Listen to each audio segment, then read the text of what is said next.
intitulado Compreendendo a Espanha entre Protocolos para essa classe. No ano passado, eu já havia escrito um artigo sobre o protocolo STP, mas eu venho revisitando fundamentos de redes de maneira ainda mais profunda do que na época em que eu me preparava para as minhas certificações HCIA. Isso aqui era para ser só mais um complemento, mas acabou se tornando um estudo completo sobre o protocolo STP. Inclusive, eu arrisco dizer que é o estudo mais completo que existe hoje no LinkedIn, pelo menos até o momento, claro. Eu utilizei conteúdos da própria certificação CCNA Cisco, além de conteúdos de um canal gringo, o Jared Zaitinay. Inclusive, recomendo muito os conteúdos de redes desse canal em específico. Se você tiver alguma familiaridade com o inglês, eu recomendo fortemente. E também utilizei os meus conhecimentos como HCIA. Além de aprofundar o que eu já trouxe antes no meu artigo anterior, ainda faço uma análise técnica mais detalhada, com explicações ainda mais abrangentes sobre o funcionamento e a aplicabilidade do protocolo STP nas redes comutadas. Eu vou deixar o link do artigo na descrição, então pode ficar à vontade para acessar ele se quiser, acompanhado na íntegra. Aqui eu vou passar mais um resumo, né? Então, caso goste do conteúdo, considere deixar seu like, considere acessar o artigo, também interagir com ele lá no LinkedIn, poder estimular o algoritmo para transmitir esse broadcast para mais pessoas, para que outros que também tenham esse anseio por aprender mais, outros queiram saber mais sobre esse universo de redes, também possam ter acesso a esse conteúdo. Então, desde já eu agradeço. E aqui no YouTube também, fique à vontade na seção dos comentários aí para poder complementar alguma coisa, eventualmente se esquece de algo, pode ficar à vontade aí na seção dos comentários. Se tiver alguma dúvida também pode deixar o seu comentário aí e que eu faço o possível aí para responder da melhor maneira possível. O Spanning Tree Protocol, sua concepção, acontece a partir ali por volta dos anos de 1990, quando ele é publicado pelo I3E, conforme a publicação 802.1d. Ele surge um pouco antes, mas ele é publicado efetivamente em 1990 como um protocolo de camada 2 do modelo de referência 11. O principal objetivo do STP é bloquear e detectar automaticamente caminhos redundantes que poderiam formar loops de camada 2 e também estabelecer uma rota única para a transmissão de dados, para que esse loop não aconteça. E ele previne ali problemas seríssimos como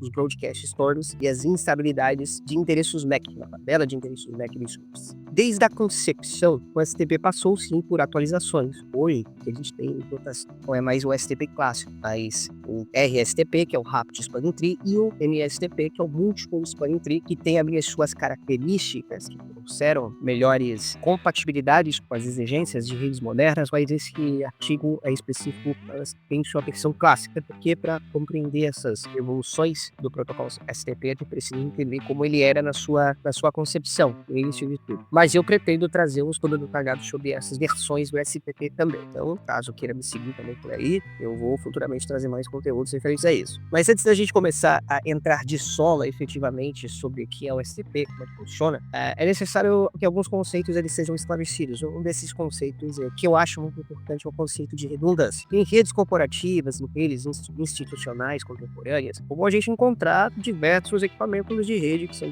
responsáveis por distribuir a comunicação e oferecer os serviços ali para as pessoas, para os clientes. E dentre esses equipamentos, os switches eles são dos mais comuns. Estão ali diversos hosts, outros dispositivos de rede, eles ajudam a formar ali a nossa topologia de rede. E é entre os switches que o protocolo STP acontece. O conceito de redundância, ele é amplamente adotado para garantir a confiabilidade e continuidade de uma topologia, porque hoje a redundância já é parte essencial do design dessas redes resilientes, porque ela assegura que mesmo diante de falhas, como a interrupção de conexões ou defeitos de equipamentos, os caminhos que possam ser tomados para a transmissão de dados continue acontecendo, eles podem assumir rotas diferentes daquilo que eles estão acostumados a interagir. Isso ajuda a eliminar o downtime, que é o tempo em que uma rede ficaria fora do ar por uma disponibilidade física ou lógica. Aqui eu trouxe no quadro, inclusive, uma imagem que exemplifica de maneira bem simples sobre o que é o conceito de redundância, onde a gente tem caminhos alternativos para que a transmissão de dados ela continue sempre acontecendo. Por exemplo, aqui eu tenho alguns hosts, alguns computadores na base da minha pirâmide, na base da minha topologia, e aqui eu tenho outros dispositivos de rede que fornecem serviços e conectividade para esses computadores. Se o PC1, o host 1 aqui, o primeiro, da esquerda para a direita, ele é acostumado a acessar com a internet através de um caminho que passe pelo switch de acesso 1, pelo switch de agregação 1 e chegue ao router 1. No caso da falha onde esses equipamentos intermediários ou até mesmo dessas conexões são estabelecidas entre eles, esse computador ele ainda pode acessar outros equipamentos ou outras rotas para que ele ainda possa ter uma conectividade com a internet. Então, se a gente tem uma falha no roteador 1, o meu host 1 ele ainda vai poder acessar o roteador 2 através da redundância que essa rede promove para que ele não perca ali a conexão com a internet. Então, isso é um exemplo de redundância, né? Ter caminhos alternativos para que as comunicações elas sempre estejam fluindo, mesmo que eventualmente eu tenha aí algum tipo de problema, seja físico, lógico, seja um problema técnico, seja um link que caiu, seja um switch que voou, um roteador que deixou de funcionar, ainda assim tenho acesso aos recursos em que eu preciso para continuar navegando ou acessando servidores de arquivos, enfim, para que a rede não pare. Agora que já compreendemos o que é o conceito de redundância e qual a sua importância nas aplicações de rede, vamos aos assuntos que são mais relacionados ao protocolo STP. O primeiro é o conceito de loop, o que é um loop de camada 2. Um loop de camada 2, ele acontece quando um quadro ele passa a ser transmitido de maneira perpétua dentro de uma rede. Em outras palavras, quer dizer que ele entra em um ciclo infinito entre os switches e isso pode acabar consumindo recursos e causando problemas de desempenho. Os switches em si, eles não são equipamentos tão inteligentes quanto se imagina. Na verdade, possuem pouquíssima consciência sobre a topologia. Tomam as suas decisões com base unicamente nas suas tabelas de endereço MAC. Então, se houverem caminhos redundantes e nenhum mecanismo de controle, como o STP, por exemplo, orquestrar quais interfaces vão efetivamente transmitir dados e quais não deveriam transmitir dados, a gente pode acabar tendo o desencadeamento de loops. Aqui, nós temos uma topologia que não tem o STP implantado. Nesse caso, quando o computador alfa ele gostaria de se comunicar e enviar um quadro para o PC Charlie, se ele desconhece o endereço MAC de destino, ele vai montar um quadro com o endereço de broadcast e vai encaminhar pela rede para que essa mensagem chegue até o seu destino. No momento em que o PC alfa ele monta esse quadro, ele encaminha para o switch 1, o comportamento do switch, quando ele detecta um quadro com o endereço de destino de broadcast, é enviar este quadro por todas as suas interfaces, com exceção da interface de origem. Portanto, o switch 1 ele vai propagar este quadro com destino ao PC Charlie, tanto pela sua interface conectada ao switch 3, quanto pela sua interface conectada ao switch 2. Quando esse quadro chega até esses outros dois switches, o mesmo comportamento vai ser adotado. Então, o switch 3 vai propagar esse quadro tanto pela interface conectada ao PC Charlie, que é o destino real do quadro, quanto pela interface conectada ao switch 2. E o switch 2 vai executar o mesmo movimento. Ele vai enviar este quadro tanto pela sua interface conectada ao PC Bravo, quanto pela interface conectada ao switch 3. Perceba que aqui a gente tem um problema, porque esse quadro que foi originário do PC Alpha, que foi transmitido inicialmente pelo switch 1 para a rede, ele chega tanto no switch 2 quanto no switch 3 por interfaces diferentes, e eles vão continuar propagando esse quadro de maneira perpétua, e aqui a gente tem o desencadeamento desse loop.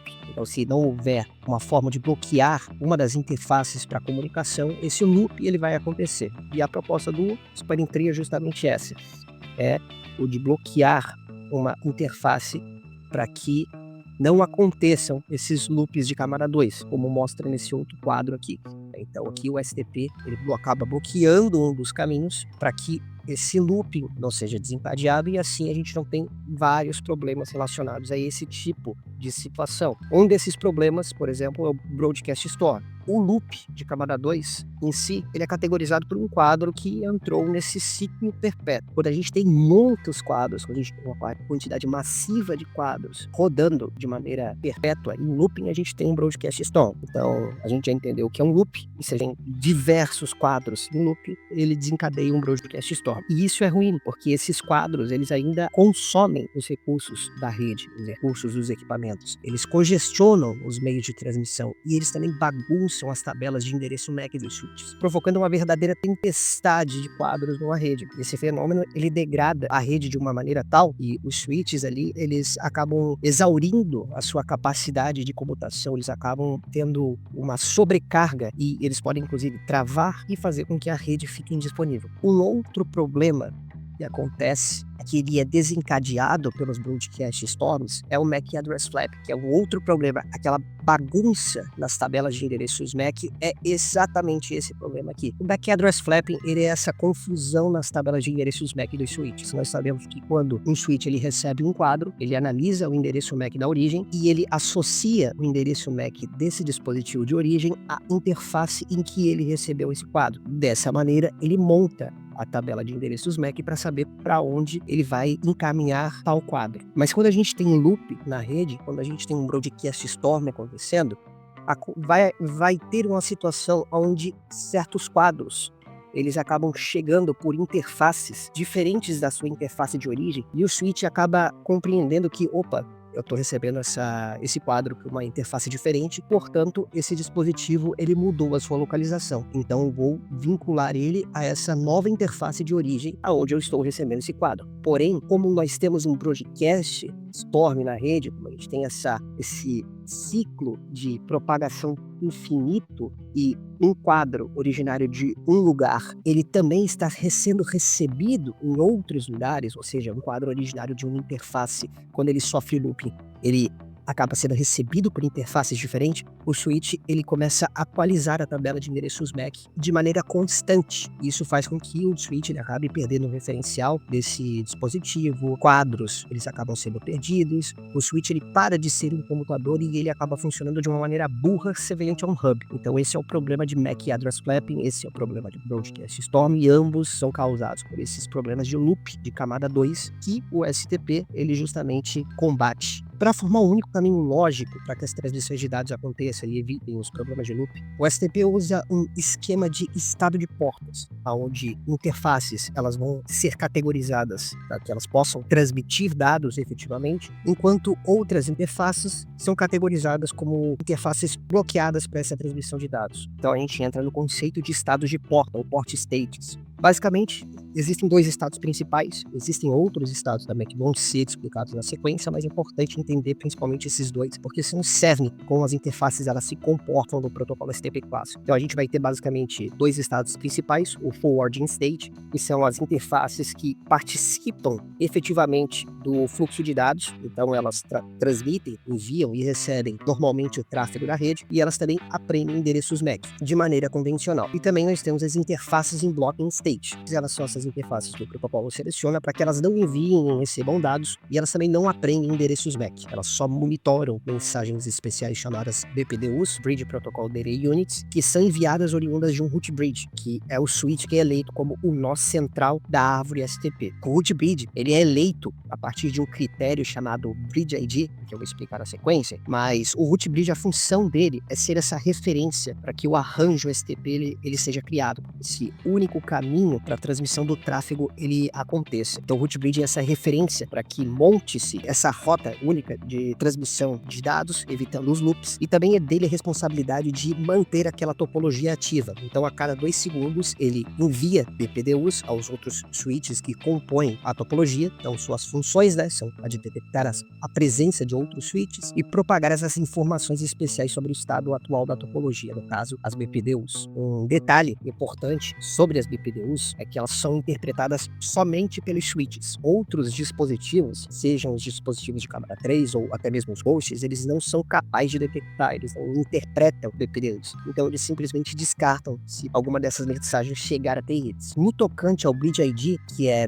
a informação utilizada para eleger o root bridge dentro de uma topologia STP, é que esse valor ele funciona como uma espécie de CPF. Ele é uma identidade, uma identificação do switch dentro de uma topologia STP. E é o Bridge ID que é analisado quando a eleição entre os switches para ver quem vai desempenhar o papel de root bridge é utilizado. Ele é composto por 2 campos, o Bridge Priority e o endereço MAC do switch. Esse Bridge Priority ele tem um valor padrão de 32768. Então, qualquer switch, assim que ele sai de fábrica, ele sai com esse valor padrão para o Bridge Priority. E um detalhe é que um Bridge Priority ele sempre vai ser um múltiplo de 4.096. Quando uma eleição acontece, quando os switches eles são ligados, eles já assumem automaticamente que eles são o root bridge da rede e eles começam a propagar suas BPDUs. Nesse fluxo de enviar e receber eventualmente eles recebem BPDUs de outros switches que também compõem aquela rede. E eles fazem uma comparação entre os seus bridge IDs. E aquele que tiver o bridge ID menor entre os switches, ele vai ser eleito como o root bridge. Aqui no quadro, um exemplo, a gente tem aqui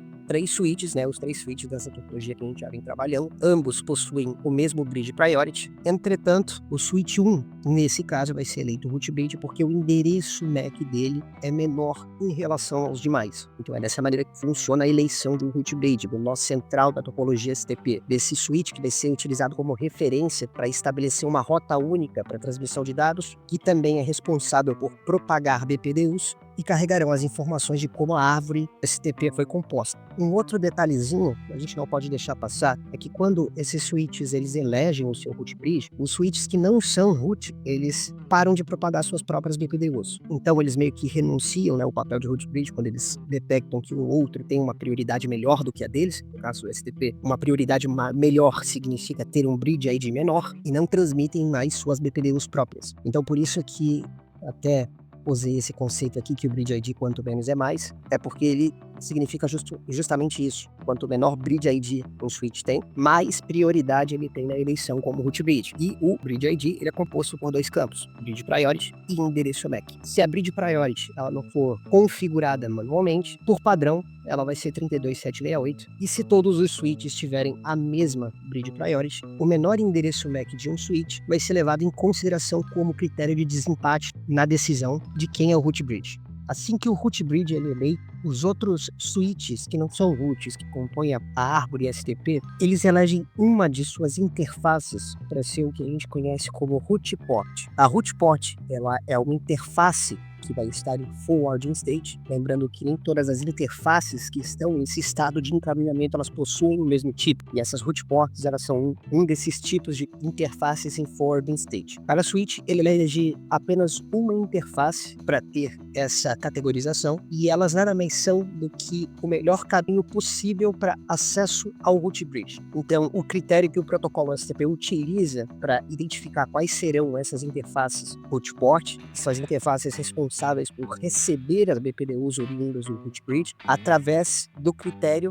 chamado root path cost. Esse critério ele está relacionado diretamente à velocidade do enlace físico, e ele também possui valores padrão, como são mostrados no quadro aqui. Então, para interfaces Ethernet, o custo é 100, interfaces Fast Ethernet, o custo é 19, interfaces Gigabit Ethernet, o custo é 4, e 10 GB, o custo é 2. Esses valores eles são padrões do próprio protocolo, então todos os switches de qualquer fabricante eles vão operar conforme esses mesmos valores. Então esse é o critério principal na seleção de uma root port, lembrando que cada switch sempre uma, e essa também será uma interface que sempre estará em estado forwarding state. Ela precisa enviar e receber tanto BPDUs quanto o próprio tráfego natural da rede. Aqui a gente tem uma topologia, a mesma topologia que a gente vem trabalhando como um exemplo, não precisa se atentar com essas outras interfaces aqui com nomes diferentes, elas são explicadas também, mas entenda aqui tanto o switch 2 quanto o switch 3, eles fizeram a eleição de uma interface específica para ser essa interface root port, onde elas refletem o melhor caminho possível para chegar até o switch que foi eleito como root bridge, lembrando lá no nosso quadro anterior que o switch 1 ele tem um endereço MAC menor em relação aos outros switches, por isso que ele foi eleito o root bridge dessa topologia. E, portanto, os switches que não são root, eles precisam selecionar uma interface que é o melhor caminho possível para chegar até o root bridge. No caso do switch 3 é a interface Giga02 e no caso do switch 2 é a interface Giga01. Mas por que são essas interfaces? Como eu disse, por conta do root path cost, porque, por exemplo, o switch 2, se ele quiser acessar o switch 1, que é o root bridge da topologia, se ele utilizar a interface Gigabit 01, ele tem um custo de caminho igual a 4. Lembrando lá na nossa tabela ali, como é uma interface Gigabit Ethernet, o custo é igual a 4. Se ele tentasse acessar o switch 1 pela interface Gigabit 02, teria que acessar primeiro o switch 3 e a partir do switch 3 ele acessaria o switch 1. Então, como esse cálculo ele é cumulativo conforme quantos intermédios o switch ele precisa fazer para acessar o root bridge, se eu tenho 2 caminhos igual a 4 que eu preciso atravessar para chegar ao switch 1, então eu tenho um caminho de 4 mais 4, portanto 8. Então por isso que essa interface ela foi selecionada como interface root port. Analogamente, O Switch 3 utilizou a mesma lógica. Ele seleciona a interface Gigabit 02 porque é a interface com o menor custo para que ele possa acessar o Switch 1. Entretanto, existem situações onde eu tenho uma topologia mais complexa, onde um switch ele tem 2 ou mais caminhos diferentes para chegar até o root bridge e eles possuem o mesmo custo. Nesses casos, são utilizados os critérios de desempate. O primeiro critério de desempate é que o switch ele seleciona como root port a interface que está direcionada ao switch vizinho de menor bridge ID. Por exemplo, aqui a gente tem outro quadro que mostra, agora de uma maneira diferente, uma topologia um pouco mais complexa. É bom notar também que nessa topologia, o bridge ID deste switch aqui, ele é diferente dos demais. Isso acontece porque o administrador de rede ele foi lá e configurou que esse bridge ID fosse menor para que ele forçasse a eleição do switch 3 como root bridge dessa topologia, pois a bridge priority ele é um campo que ele pode ser mudado, né? Diferente do MAC address, ele é um campo que já vem por padrão de fábrica em qualquer equipamento, portanto ele não pode ser adulterado. Entretanto, a bridge priority ela é uma informação que sim, ela tem um padrão, ela vem como padrão de fábricas 327P8 para qualquer switch que for colocado para fazer parte de uma infraestrutura de rede, porém o grid priority ele pode ser mudado ali pelas configurações do equipamento. E aqui nesse caso o administrador de rede fez isso porque ele julgou que o switch 3 fosse o melhor equipamento para assumir essa função de root bridge. Entretanto aqui a gente tem o switch 2 selecionando a interface Gigabit 02 como a interface root port, mesmo que ele possua custos iguais para acesso ao root bridge da rede, tanto pela interface Gigabit 02 quanto pela interface Gigabit 01. Então, aqui é aplicado o primeiro critério de desempate. O bridge ID menor do vizinho diretamente conectado ao switch, ele é eleito como a direção para onde a interface root port vai ser selecionada. Por isso que o switch 2 escolheu a interface Gigabit 02 conectada ao switch 1, em detrimento da interface 01 conectada ao switch 4. Porque se a gente for analisar, por mais que eles possuam o mesmo bridge priority, o endereço MAC do switch 1 ele é menor em relação ao endereço MAC do switch 2. No STP, quanto menos, é maior a prioridade de um switch. Esse é o primeiro critério de desempate, mas também existem outras situações onde a gente tem mais de uma interface conectada ao mesmo switch. E aí o critério que é utilizado para poder desempatar, selecionar qual interface root port, lembrando que cada switch ele vai ter apenas uma interface root port, apenas uma interface que reflete ao melhor custo do caminho para que ele possa acessar o root bridge. Esse outro critério que ele vai utilizar é a interface de menor port ID. Então aqui primeiro eu trago uma explicação sobre o que é o port ID, né? O port ID é um conceito muito semelhante ao bridge ID, ou seja, ele é o número de identificação da interface, um número que carrega 2 valores consigo, tal como o bridge ID, um valor padrão, que é o valor de 128, e o outro geralmente é o número da interface. Quando a gente pega um switch, geralmente ali próximo às portas, né, de conexão, a gente tem ali algumas etiquetas que indicam ali o número da interface, e é justamente isso. Esse é o número como se fosse o endereço, entre aspas, MAC daquela interface em um switch, e é por esses 2 valores que é composto o port ID. No caso, 128 é o valor padrão, que também pode ser adulterado nas configurações, conforme a necessidade, e é chamado de port priority, e o port number, que é justamente o número físico atribuído fisicamente a uma interface.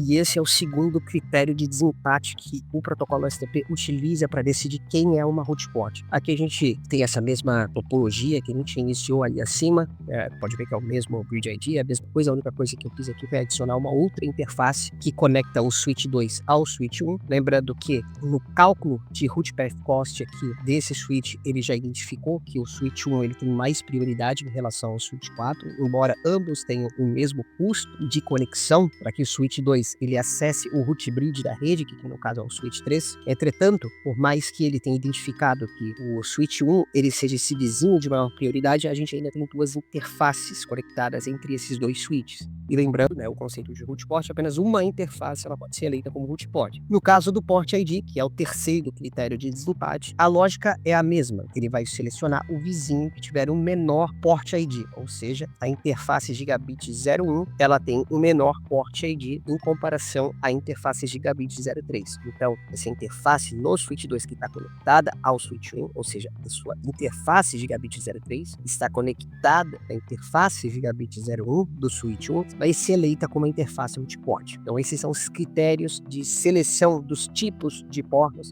Agora que já se tem os critérios de seleção de uma root port, fica mais fácil de compreender a seleção dos outros tipos de porta, porque a série de critérios é o mesmo. Na seleção, por exemplo, das designated ports, que são as outras portas que vão estar em forwarding state, estado de encaminhamento, os critérios de seleção eles são iguais para todas as interfaces. O que muda são as funções que cada uma vai desempenhar. Portanto, depois que os switches eles decidem quais são as interfaces que serão categorizadas como root port, ele começa a identificar quais outras interfaces que vão propagar dados normalmente, e essas interfaces eles categorizam como designated ports. Um detalhe das designated ports, por exemplo, é que a partir de um root bridge em uma rede, todas as interfaces serão interfaces designated ports, porque todas elas precisam transmitir dados e o root bridge não precisa de uma interface para chegar nele mesmo. Assim como todas as interfaces conectadas a hosts finais. Essas interfaces também são interfaces em estado designated, porque por mais que os dispositivos finais e outros dispositivos de rede, por exemplo, dispositivos de camada 3, não participem do protocolo STP, nem entendam que o protocolo STP existe, ainda assim eles precisam transmitir dados, transmitir tráfego através da rede. Então, essas interfaces voltadas a esses dispositivos também sempre serão categorizadas como designated ports. O que vai acontecer é que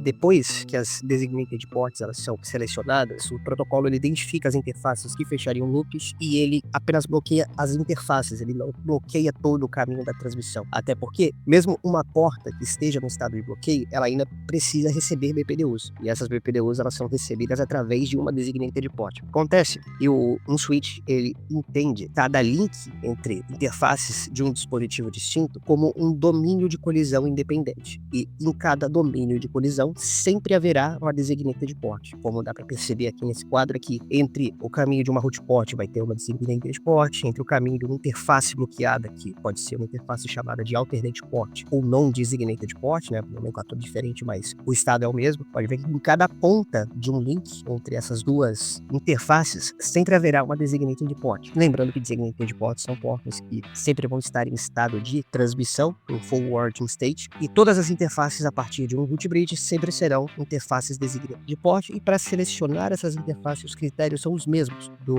dos critérios de seleção de uma root port. Por exemplo, o switch 1 aqui dessa topologia, ele tem uma interface, a interface Fast Ethernet 01, categorizada como designated port. Por que essa interface é designated port e essa outra aqui é uma alternate port, sendo que o custo dos caminhos aqui é o mesmo para chegar até o switch 3, que é o root bridge da rede? Simples. Endereço MAC, menor bridge ID. Menor bridge ID, maior prioridade. Simples assim. O STP ele sempre vai utilizar esses três critérios para decidir quais são as funções de cada interface. Primeiro, o root path cost, custo do caminho em direção ao root bridge da rede. O segundo critério é o bridge ID. O menor bridge ID do vizinho ele vai ser sempre eleito como a direção para onde o fluxo ele vai acontecer. E em terceiro lugar, caso haja empate de bridge ID, por exemplo, quando o switch ele é conectado a esse vizinho de maior prioridade por mais de uma interface, então utiliza-se o port ID como critério de desempate para decidir ali a função de determinada interface.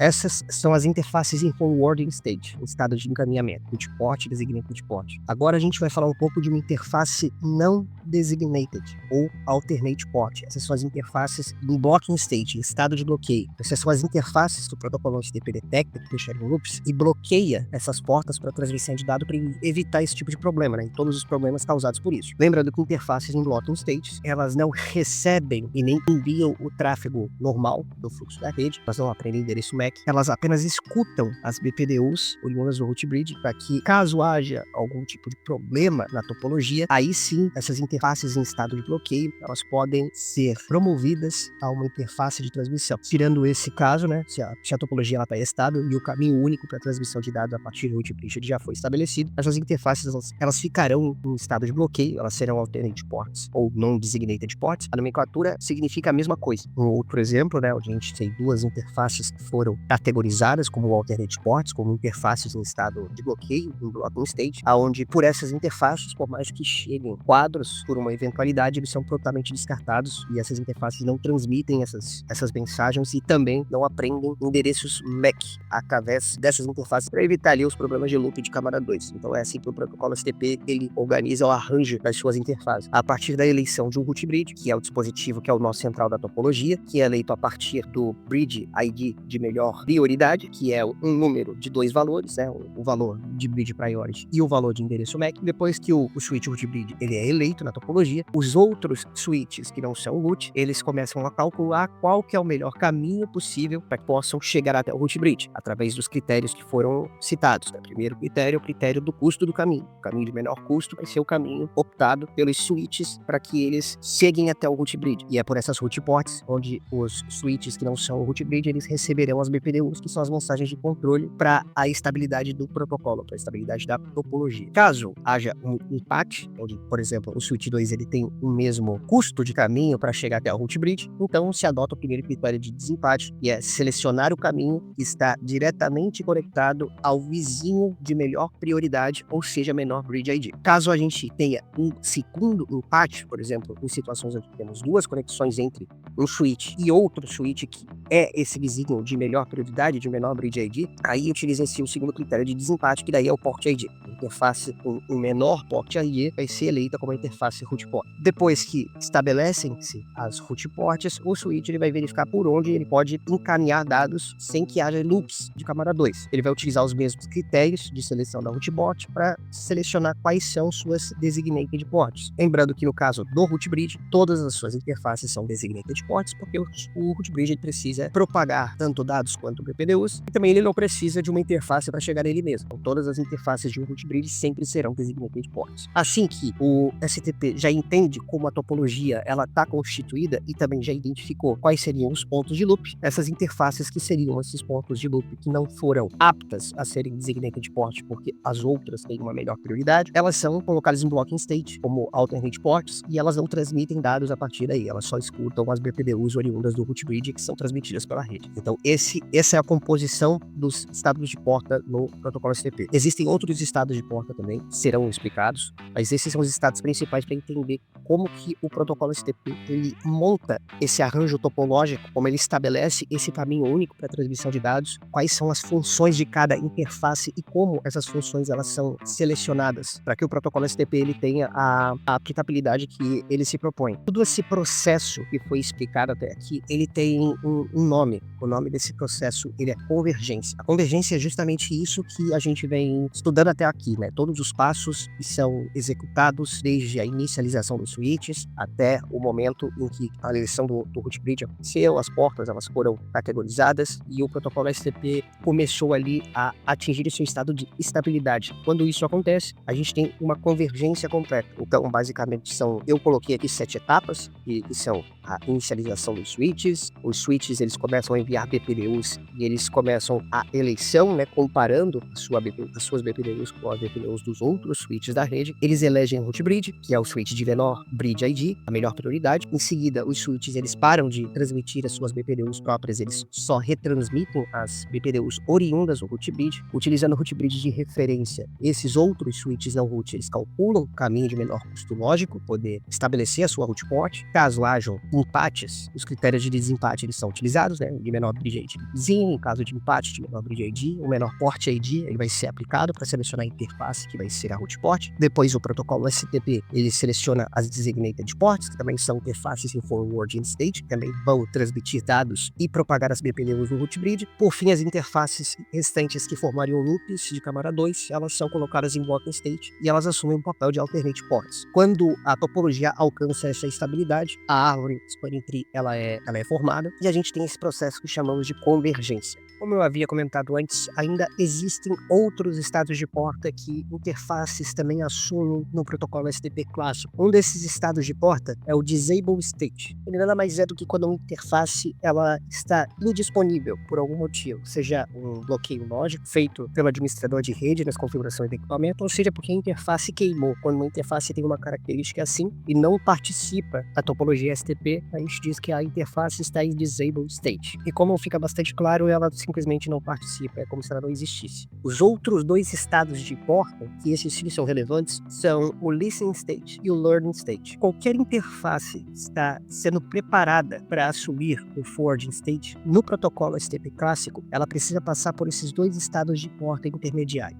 São nesses estados de porta onde a interface ela vai verificar se faz sentido que ela participe da topologia Spanning Tree e ela vai averiguar se a ativação dela não vai ocasionar um loop de camada 2. Então, o listening state, a interface, ela fica no estado onde ela onde a rede, onde ela envia BPDUs para o root bridge para esperar uma resposta dele quanto fazer ou não sentido que essa interface ela progrida para o learning state. Quando ela recebe o aval do root bridge, ela progride para o learning state, que aí é um estado onde ela começa a aprender os endereços MAC que estão associados à sua interface para que ela possa estar preparada para a comutação assim que ela progredir para o forwarding state. Então, o STP ele utiliza desses estados de transição para que a interface ela tenha certeza. A sua ativação não vai levar a um loop de camada 2, que é justamente o que o STP se propõe a combater. Cada um desses estados transitórios, por padrão, ele tem cerca de 15 segundos de duração. Então, o tempo médio para que uma interface ela saia do listening state até o forwarding state é cerca de 30 segundos, né?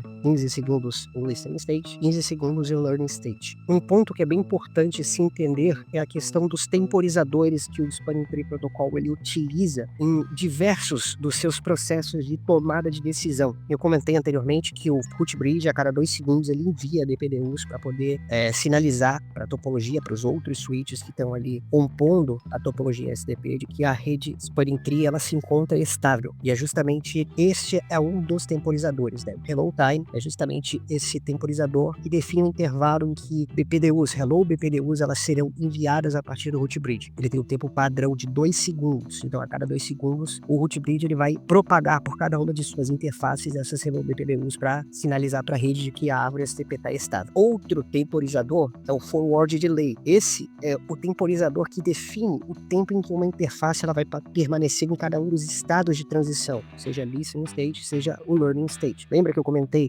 que a cada 15 segundos, em média, é o tempo que leva de uma interface no listening state progredir para learning state, e também é de 15 segundos, um tempo médio, de que uma interface em learning state ela possa progredir para forwarding state.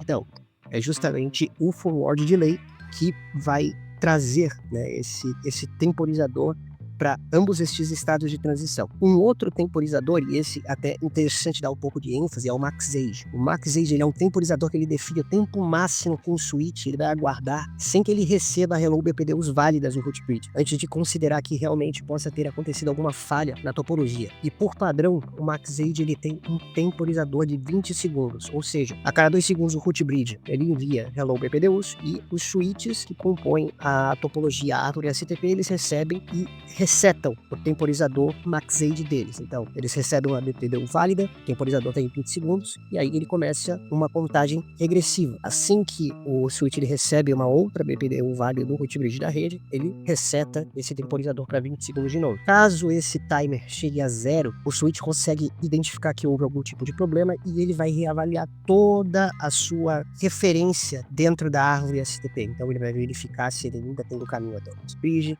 Se for necessário, ele vai eleger uma nova root port, ele pode recalcular as interfaces que devem atuar como designated port, sendo que ele pode inclusive promover interfaces que estão bloqueadas para que elas possam então serem liberadas para o tráfego de dados, caso seja verificada uma falha em uma das interfaces que estavam em encaminhamento, e é dessa maneira que o STP ele recupera uma conexão em caso de falha de links entre os switches. Então esse processo ele é chamado de reconvergência porque ele literalmente reavalia toda a estrutura da árvore lógica e baseado como esse rearranjo acontece, ele restabelece as conexões por outros caminhos. Então esse é outro dos aspectos que fazem o STP ser um protocolo tão interessante nas redes comutáveis. E só um detalhe, depois que uma interface em bottom state ela vai ser promovida para forwarding state por algum motivo de falha, enfim, antes que essa interface ela possa transmitir dados, efetivamente ela vai passar pelos estados de transição também, para o protocolo ter certeza que a ativação daquela interface não vai acarretar em loops de camada 2. Basicamente essa foi a explicação sobre como funciona o protocolo STP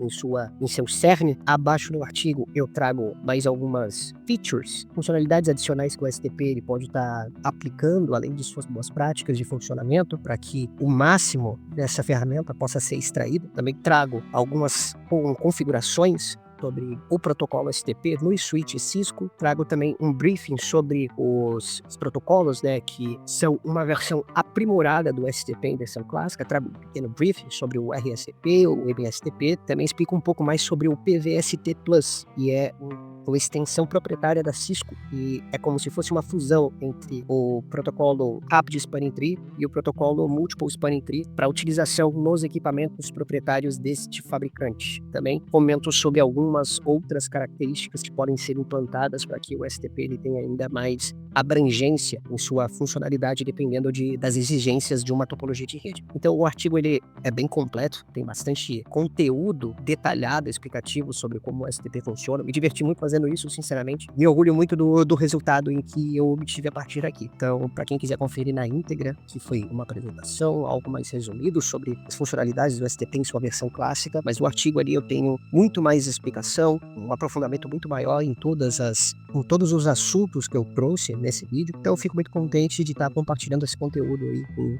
qualquer pessoa que esteja disposta em um anseio de aprender mais sobre redes de computadores. Eu agradeço mais uma vez pelo seu tempo e é só o começo.